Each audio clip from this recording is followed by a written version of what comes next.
안녕하세요. 오늘도 사연살롱을 찾아주셔서 감사합니다. 저는 30대 후반 평범한 딸 둘 엄마입니다. 저도 평소에 사연을 아주 즐겨 듣고 있어요. 매번 듣기만 했는데 제 이야기를 한번 해보려고 합니다. 평생 남들 앞에 떵떵거려 본 적 없던 저였는데 바보 같은 전 남편 덕분에 의도치 않게 통쾌한 복수를 하게 되었거든요.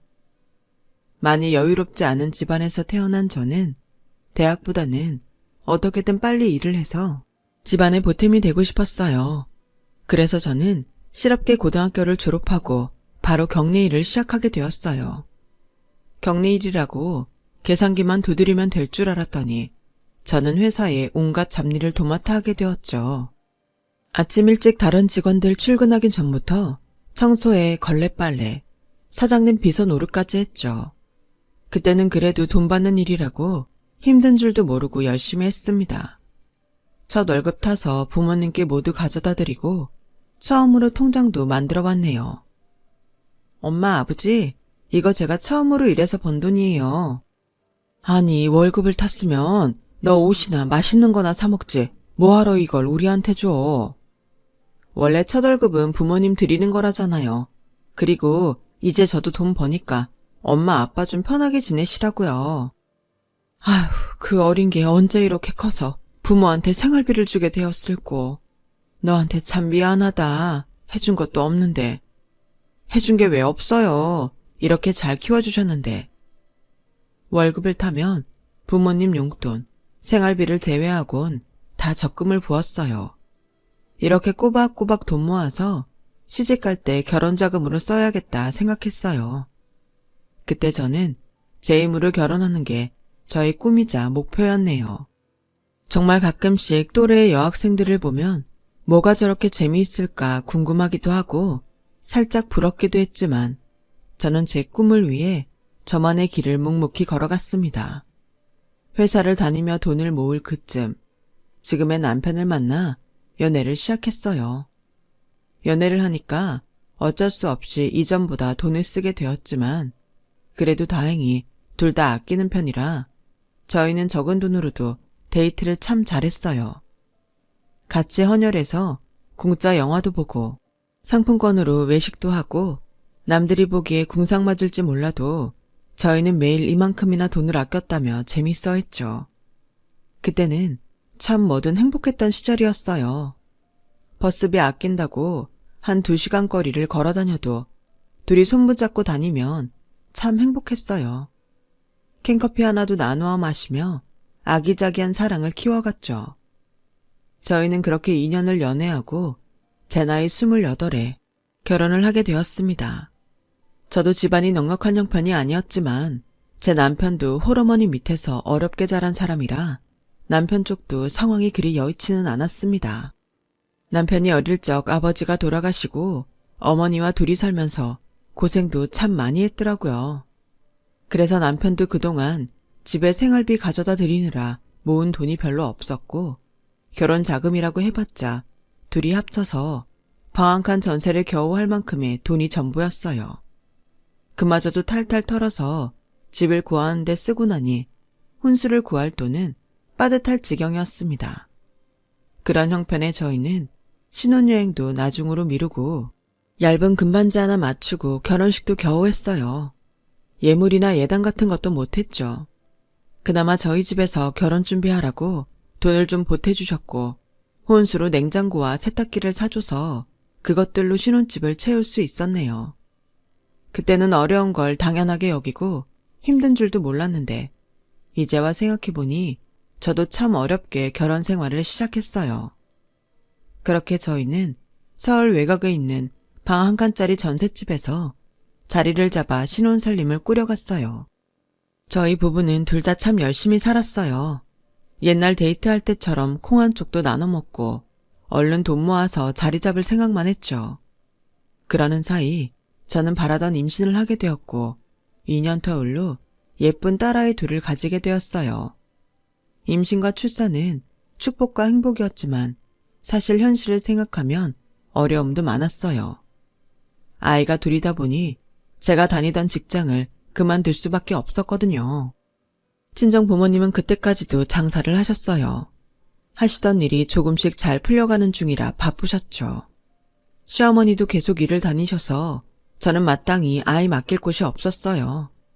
그렇다고 우리 형편에 사람을 쓸 수도 없었고 그때는 아이 맡길 곳이 그리 많지 않았거든요. 결국 저는 일을 그만두고 집에서 아이들을 키우게 되었습니다. 그래도 아이들이 어느 정도 자라면 다시 나가서 일을 시작할 생각이었죠. 애 둘을 키우면서 이전보다 생활비가 배로 많이 들어갔고 둘이 벌다가 남편 혼자 벌게 되니 허리띠를 더 조여 살아야겠다 싶더라고요. 저도 집에서 혼자 아이 보느라 고생이었지만 밖에서 고생하는 남편에게 미안하기도 했어요.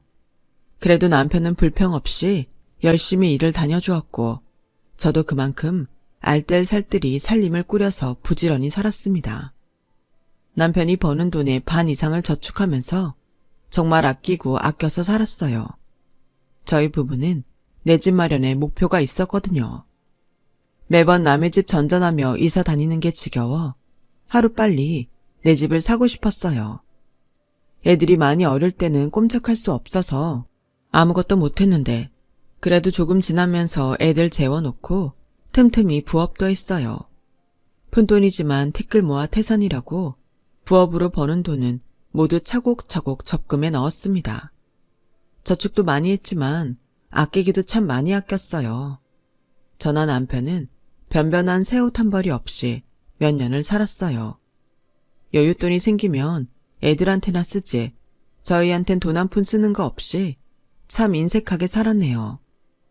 그래도 남편은 밖에서 친구들이랑 가끔 술 한잔씩 하고 커피값이니 밥값이니 용돈이라도 썼지만 저는 생활비 외에는 정말 저한테 돈 써본 일이 언제인지 기억도 가물가물했죠.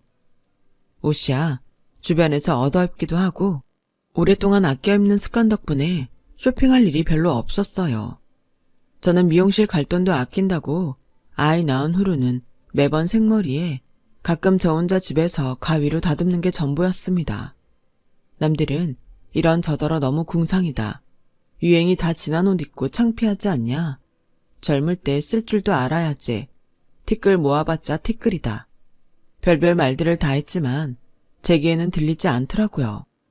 남들이 무슨 말을 해봐야 유행 같은 건 제게 사치였고 차곡차곡 쌓이는 통장 잔고를 보면 절로 기분이 좋았어요.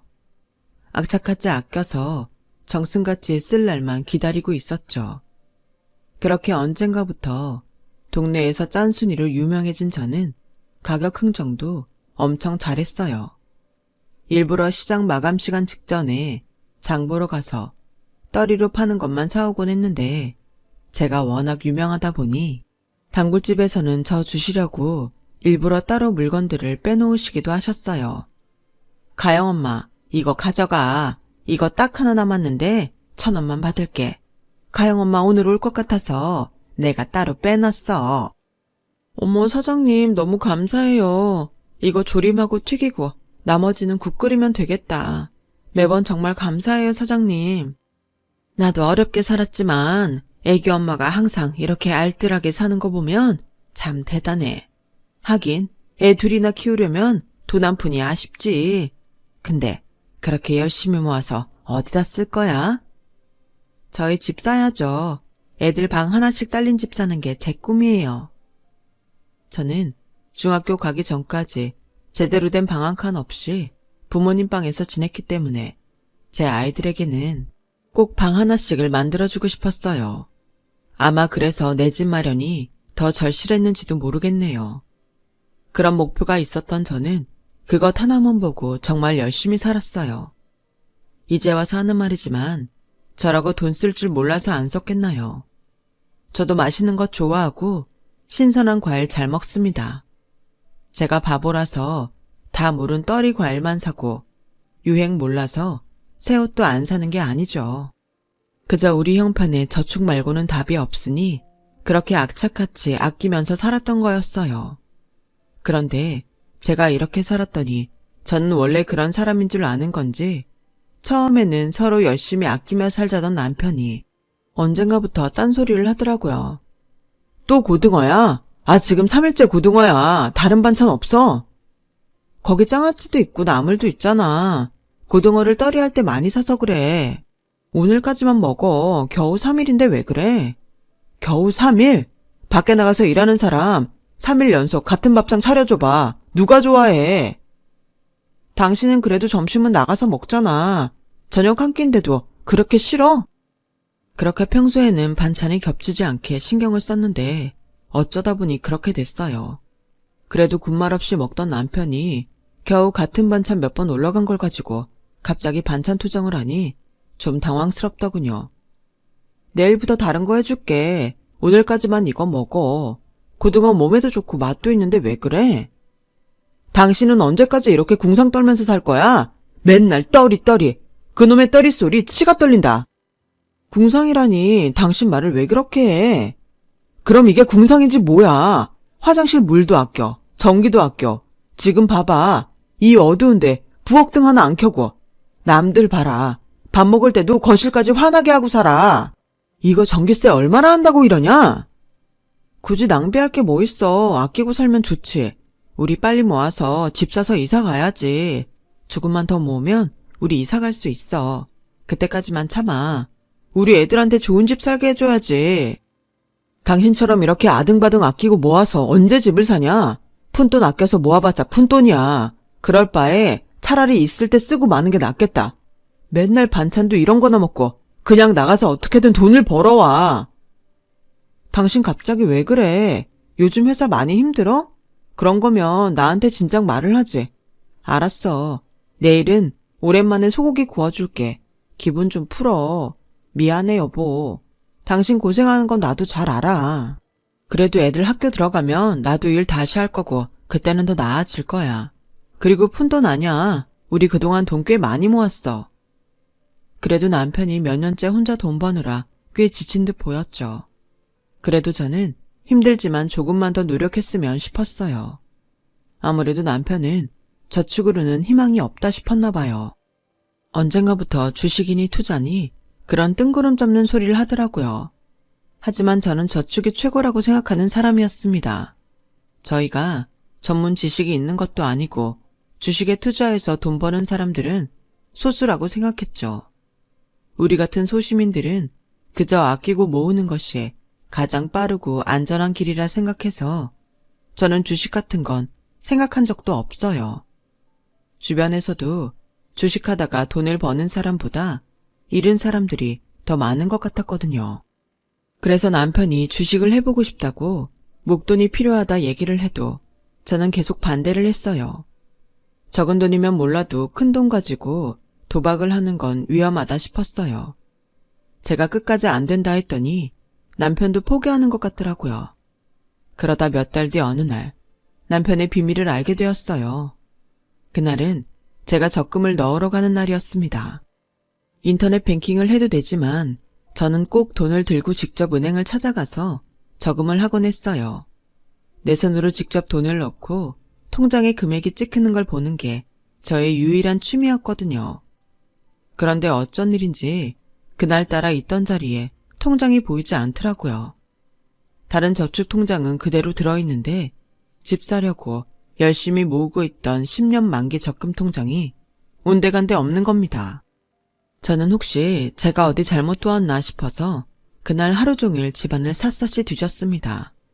혹시 아이들이 건드렸을까봐 몇 번을 물어보기도 했어요.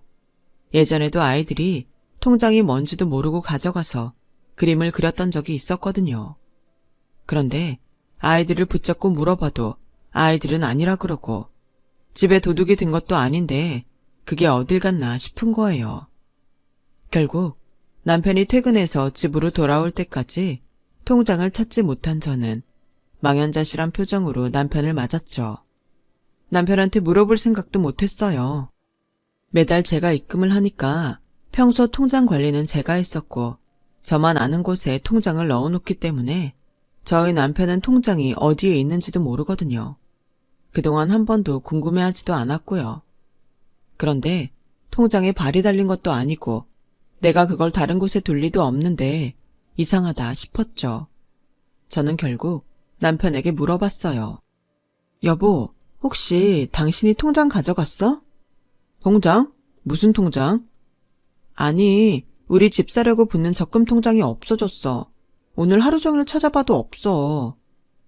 나는 통장이 어디 있는지도 모르는데 왜 나한테 통장을 찾아? 아니, 분명히 이 근처에 있을 텐데 아무리 뒤져도 없어서 혹시 당신이 어디서 봤나 해서. 아, 내가 분명히 잘 넣어놨는데 대체 그게 어디 갔을까?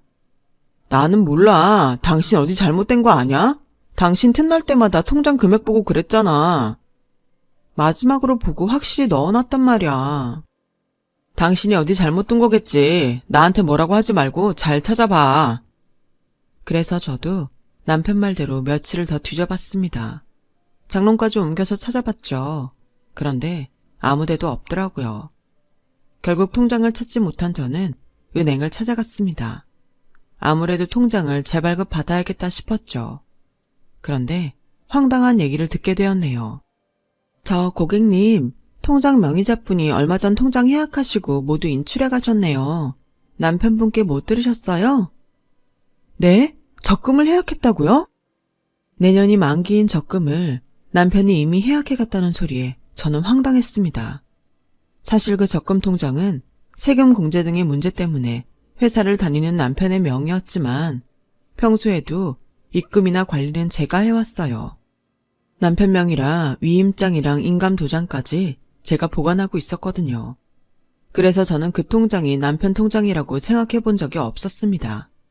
그런데 설마 하니 남편이 저 몰래 그 적금을 해약했을 줄은 꿈에도 상상하지 못했네요. 그제서야 사실을 알게 된 저는 은행에서 그냥 돌아올 수밖에 없었어요. 이제 곧 만기를 앞뒀는데 그걸 자기 마음대로 해약한 남편을 도저히 이해할 수가 없었습니다. 왜 나한테는 이런 방구도 없이 해약을 했고 그 돈을 어디에 썼는지 묻고 싶은 게 너무 많았죠. 남편이 퇴근하길 기다리는 시간이 왜 그리 길었는지 모르겠네요. 그렇게 한참을 기다려 집으로 온 남편에게 곧바로 따져 물었어요. 당신 왜 모르는 척했어? 적금 통장 당신이 직접 해약했다며. 그래놓고 나보고 어디 잘못 떴나 찾아보라고? 내가 오늘 은행 가서 얼마나 놀랐는 줄 알아? 말 못해서 미안한데 당신이 이렇게 난리칠까봐 말을 못한 거야. 적금 통장 만기날 받는 돈보다 훨씬 큰 돈으로 불릴 거야. 그러니까 걱정하지 마.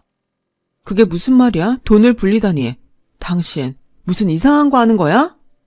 이상한 거라니. 아니 그런 거 아니야. 진짜 확실한 거야. 당신은 아무 걱정하지 말라니까. 알고 보니 남편은 그 적금을 빼서 몽땅 다 주식에 넣었답니다. 저는 눈앞이 캄캄해졌어요. 평생 투자니 주식이니 모르고 살던 사람이 무슨 재주로 주식을 하나 싶었죠. 그런데 남편은 정말 확실한 정보를 들었다며 몇 개월 뒤면 우리는 부자가 되어 있을 거라고 그러더군요. 여보, 당신은 어디서 무슨 말을 듣고 이러는 거야? 그러다가 그 돈 다 잃으면 그때는 어떻게 하려고? 아, 걱정하지 않아도 된다니까. 이거 정말 아는 사람만 아는 확실한 정보래. 나도 겨우 사정사정해서 얻은 거야. 솔직히 있는 돈 없는 돈 다 털어서 넣어도 아쉬운데 당신 너무 걱정할까봐 내가 그렇게까지는 안 했어. 나도 첫 술에 배부를 수는 없고 그래도 그 정도면 우리 집 사고 차도 살 수 있을 거야. 자신만만한 남편의 태도에도 저는 의심과 두려움이 더 앞섰지만 남편은 대체 어디서 무슨 얘기를 들은 건지 아주 확신에 가득 차 있었어요. 절대 돈 잃을 걱정이 없다고 하더라고요. 저는 지금이라도 돈을 빼라고 남편을 열심히 설득했지만 남편은 화만 낼 뿐 제 얘기를 귀담아 듣지 않았죠. 제발 나 한 번만 믿어봐. 아무한테는 오는 기회가 아니라고. 당신은 기회를 보고도 놓칠 거야. 당신, 내가 나 하나 좋자고 이러는 것 같아? 이게 다 우리 가족 위해서 이러는 거 아냐. 그러니까 그 일을 왜 당신 혼자 결정하냐고. 나한테 한마디 묻지도 않고. 당신은 언제까지 그렇게 아끼기만 하면서 살 건데 지겹지 않아? 나는 너무 지겨워. 맨날 한 푼 두 푼 연연하면서 계산하면서 사는 것도 지겹고 남들 다 쓸 때 우리만 아등바등 사는 것도 지겨워. 그렇게 해서 뭐가 나아지긴 했어? 우리가 그 고생을 해서 몇 년을 모아서 겨우 그 정도밖에 못 모았어. 집값은 매년 오르는데 우리는 몇 년을 더 모아야 집을 사겠어. 이거면 정말 큰 돈 벌 수 있다니까? 결국 남편은 저보다 그 주식을 더 믿었습니다. 매일 얼마씩 오르는 주식을 보며 이것 보라고 기뻐하기도 했어요. 저 역시도 남편의 말을 누구보다 믿고 싶었습니다. 정말 값이 올라 큰 돈을 벌게 된다면 누구보다 제가 기쁘겠죠. 그렇지만 저는 왠지 모를 불안감이 있었어요. 안전제일주의로 리스크 없이 안전한 적금만 믿고 살았던 제가 전 재산이나 다름없는 목돈을 주식에 넣어두고 하루도 마음이 편할 리 없었죠. 그러다 정말 일이 터지고 말았네요. 남편 말대로 매일 조금씩 올라가던 주식은 한순간에 나락으로 곤두박질 치기 시작했어요. 처음에는 그래도 원금은 회복할 수 있는 수준이었어요. 이익을 바랄 수는 없지만 떨어지는 걸 보니 저는 지금이라도 빼야 한다 생각했죠. 그런데 남편은 끝까지 고집을 부리더라고요. 주식이 원래 이런 거야. 지금 떨어진다고 팔면 다시 오를 거라고. 오히려 추가로 매수해서 평단을 낮춰야 하는데 우리가 돈이 없는 게 아까운 거지. 그러면 남 좋은 일만 하고 우리만 손해보는 거야. 지금도 이거 사고 싶다는 사람 얼마나 많은데. 여태 기다렸는데 그거 조금도 못 기다려? 이렇게 간이 작으니까 평생 큰 돈을 못 만지지. 앞으로 내가 알아서 할 테니까 당신은 그냥 신경 꺼. 저는 계속 떨어지는 주가를 보며 정말 피가 말랐어요. 이러다 전 재산을 잃으면 어쩌나 매일 걱정스러웠죠. 계속 떨어지는데도 남편은 어디서 얻어들은 그 정보에만 매달리며 끝까지 주식을 정리하지 않았습니다. 그리고 결국 그 주식은 종이 조각이 되고 말았죠. 결국 저희는 원금의 30%도 되찾지 못하고 큰 손실을 맞았어요. 정말 참담하더라고요. 그게 어떻게 모은 돈인데 하루아침에 날리게 되었으니 말이에요. 와이프 말 무시하더니 잘했다 싶더라고요. 그런데 남편은 제게 미안해하기는커녕 오히려 적반하장으로 나오더라고요. 그러게 애초에 잘 알아보고 하든가 나한테 상의나 하지 그랬어. 당신 그렇게 끝까지 고집 부리더니 그 돈이 어떤 돈인데 당신 이제 어떻게 할 거야. 나도 알고 당했어. 나도 속상하다고. 나도 미치겠는데 당신까지 나 피말려 죽일 셈이야? 이미 벌어진 일인데 나더러 어쩌라는 거야. 그리고 애초에 내가 벌어온 돈 아냐. 그런데 그 돈을 일단 불리던 못 불리던 당신이 무슨 상관이야? 그러면 당신이 나가서 돈 벌든가. 당신이 벌어왔다고 당신 혼자 모은 돈이야? 내가 허리띠 졸라매면서 그만큼 모은 거야. 그게 아니었으면 우리가 그만큼이나 모을 수는 있었는 줄 알아? 그리고 그게 다 당신 돈이야? 나도 틈틈이 부업해서 벌었어. 이제 와서 자기가 번 돈이라고 다 자기 것이라고 말하는 남편의 말이 정말 황당하더군요. 제가 일하기 싫어서 안 나가는 것도 아니고 그동안 돈 아끼며 혼자 아이 둘을 키우는 제 노력은 아무것도 아니었던 모양이에요. 그 일로 이혼하니 많이 결국 싸움이 커졌어요. 돈보다도 남편에 대한 실망에 이혼 생각이 절실했지만 아이들을 위해서 참을 수밖에 없었어요. 그리고 저는 그 길로 나가서 일을 구했습니다. 남편의 말에 악에 바친 것도 있었지만 남편이 까먹은 돈을 채우려면 더 이상 아끼기만 하는 걸로 안 될 것 같았거든요. 그렇게 저는 낮에는 마트에서 일을 하고 저녁에는 아이들을 돌보며 원래 하던 부업도 쉬지 않고 계속했어요. 잃은 돈은 너무 아까웠지만 후회하기도 늦었고 처음부터 다시 시작하기로 했어요. 그리고 그 일로 저는 남편에게서 경제권을 모두 가져왔어요. 그래도 잘못한 건 아는지 순순히 경제권을 넘겨서 그냥 넘어가기로 했지만 이미 남편에 대한 저의 신뢰는 깨져버렸죠. 그 이후로 남편을 2번 다시 못 믿겠더라고요. 저는 남편 월급을 제 통장으로 받아서 남편에게는 따로 용돈을 줬어요. 그리고 남편이 2번 다시 그런 일을 벌이지 않게 아예 통장 명의도 다 제 이름으로 바꿨습니다. 주식 사건 이후로 돈 관리를 모두 제가 하게 되면서 남편이 관리하던 월급 통장을 뒤져보니 남편이 주식 말고도 저에게 숨긴 것이 많더군요. 남편은 그동안 회사에서 받은 상여금이나 보너스도 제게 속였고 월급 인상도 제게 알리지 않았어요. 그것도 모르고 저는 매년 연봉 협상에 실패했다는 남편 말만 믿고 오르는 물가에도 더 바짝 조이며 악착같이 살았었는데, 그리고 남편이 저 몰래 시댁에 돈을 가져다 준 것도 새롭게 알게 되었죠. 저는 그제서야 시어머니가 무슨 돈으로 김치냉장고를 사셨고 어떻게 냉장고와 소파를 바꾸셨는지 알게 되었습니다. 어느 날 갑자기 굳이 멀쩡한 냉장고랑 깨끗한 소파를 새 것으로 바꾸시기에 어머니가 갯돈이라도 타셨나 생각했는데 그게 다 남편 주머니에서 나온 돈이었네요. 저는 그것도 모르고 시댁에서 어머니가 버리신다는 소파를 얻어다 놓고는 좋다고 쓸고 닦아서 썼습니다. 나중에서야 그걸 알고 나니 정말 속상하더라고요. 저는 친정 부모님께 용돈 한번 챙겨드리지 못했는데 남편은 여태 혼자 효자 노릇을 하고 있었구나 싶어져 정말 기가 막혔네요.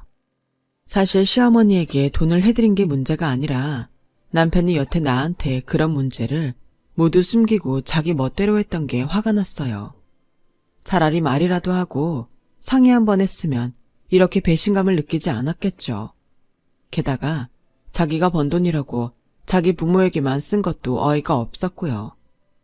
남편은 집 모을 때까지 아껴야 하니 이해해달라며 친정 식구들과 식사하는 자리에서 계산 한번 한 적이 없었거든요. 그러면서 자기 엄마한테는 아주 효자였어요. 그것만 해도 화가 나는데 이제는 또 시어머니가 시비를 거는 거예요. 이제 와서 갑자기 네가 무슨 일을 한다고 입업석이야. 네가 그렇게 나가서 벌어서 집에 보탬이 되니? 일 다닌다고 네 남편 밥도 제대로 안 챙기는 거 아니냐? 애들도 아직 어린데 방치하고 말이야. 예전부터 늘 제게 고운 말 한 번 한 적 없으시던 시어머니는 제가 일을 나가는 걸 몹시도 마음에 들어하지 않으셨어요. 결혼할 때도 한 번 보태준 거 없으시면서 그동안 남편 통해서 받을 것 다 받으시고는 이제는 한 푼이라도 벌겠다고 나가서 일하는 저더러 일까지 그만두라 그러시네요. 어머니, 그러면 저희는 언제 돈 모아서 집을 사요? 이번에 애들 아빠가 주식으로 큰돈 날린 거 메꾸려면 저라도 나가서 일해야죠. 어차피 애들은 제가 잘 케어할 거고요. 어머니한테 애들 안 맡길 거니까 혹시나 걱정하지 마세요. 너는 하나 있는 며느리가 시애미한테 말하는 싸가지 봐라. 내가 이래서 널 이뻐라 못하는 거야. 네가 나한테 잘했어 봐라. 내가 지금 너를 업고 다니지. 제가 처음부터 잘하려고 안 했겠나요? 매번 아들만 귀하게 대하시니 저도 어머니한테 바라는 건 없고 고마운 것 없이 살았죠.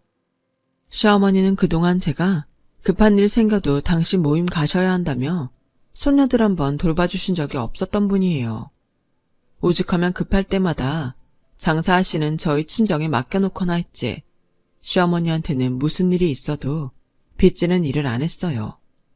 뭐라도 부탁드리면 그걸로 저를 볼 때마다 들들 볶으시는 분이었으니까요. 그래도 살아보겠다고 발버둥 치는 며느리 이해 좀 해주시지.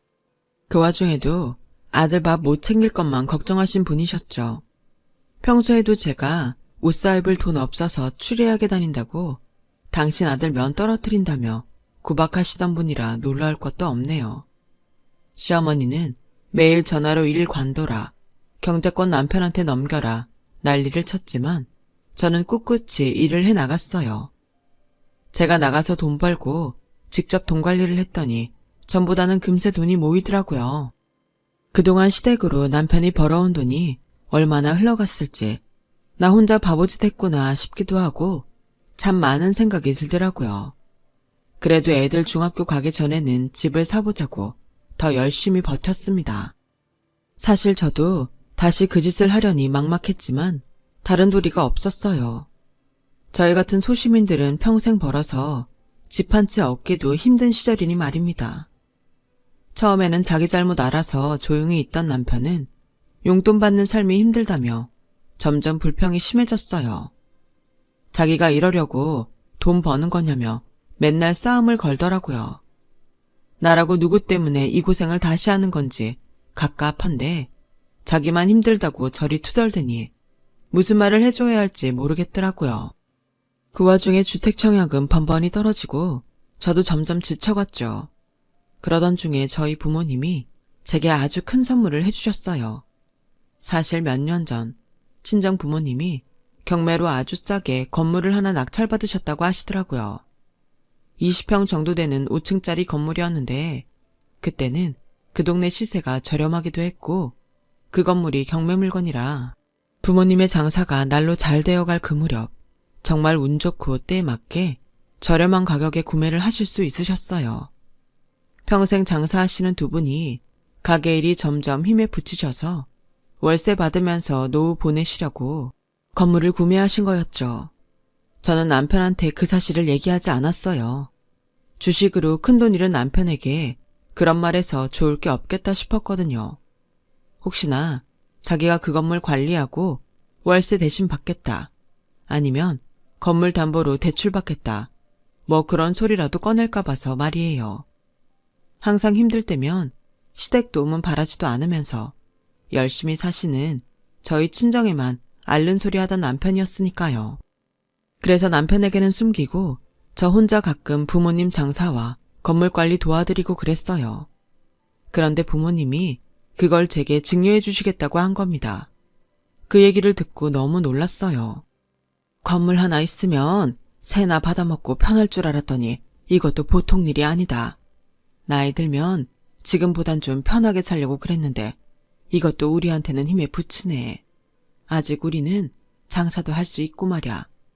건물 너한테 주면 네가 관리하고 우리가 더 늙어서 장사 그만두면 용돈이나 주렴. 그 건물을 나 준다니? 그게 무슨 말이야? 이미 다 결정된 일이야. 형편 어렵다고 대학도 못 보내주고 결혼할 때도 뭐 해준 것도 없는데 우리는 내내 그게 마음에 걸렸어. 지금도 네가 이 고생하면서 사는데 부모가 그걸 어떻게 보고만 있냐. 민경아, 이제라도 김서방이랑 편하게 살아. 부모님은 더 이상 제가 고생하고 사는 게 싫으시다면서 건물을 증여해 주셨습니다. 저는 제 돈으로 증여세를 냈고 너무 감사하게도 가족들 덕분에 건물주가 되었네요. 이제 건물도 있고 건물 담보로 대출받아서 집도 살 수 있겠다 싶어서 저는 남편과 행복한 미래를 꿈꿨습니다. 그런데 건물 얘기를 알게 된 남편이 갑자기 이혼 얘기를 꺼내더군요. 우리 이참에 이혼하자. 그 동네 시세 올라서 건물값도 잘 받겠던데 그거 팔아서 재산 분할하고 우리 갈라서자. 나 그동안 당신이랑 사는 거 지긋지긋했고 그 돈으로 새 인생 살고 싶어. 어떻게 그 건물 얘기를 알았나 봅니다. 그래도 남편이라고 같이 잘 살 생각을 했었는데 갑자기 이혼 얘기를 꺼내는 남편이 어이가 없었죠. 그동안 자기가 뭘 그렇게 참았고 지긋지긋했는지 그리고 자기가 뭐라고 내 건물을 나눠 갖겠다는 건지 황당할 따름이었는데요. 남편은 정말 이혼할 생각인지 이혼 서류에 도장까지 찍어서 내밀더라고요. 한참을 고민하던 저도 결국 남편 뜻대로 이혼을 결심했죠. 어차피 여태 애들도 나 혼자 키웠고 저런 놈이랑 더 살아서 뭐 좋을 게 있나 싶더라고요. 남편은 그 길로 짐을 싸서 시댁으로 들어가더니 법정에서 보자고 하더군요. 재산 분할이랑 아이들의 양육권을 달라고 하니 말이 안 통해서 결국 소송으로 갔습니다. 저는 돈 들여서 변호사를 동행해서 갔는데 남편은 변호사도 없이 판사 앞에서 아주 당당하게 재산 분할을 얘기하더라고요. 증여재산은 재산 분할 대상이 아닙니다. 그러니 부부 공동재산에서만 분할이 가능합니다. 판사님의 말에 그제서야 한 대 맞은 것 같은 표정을 하던 남편은 그 앞에서 아주 발악을 했습니다.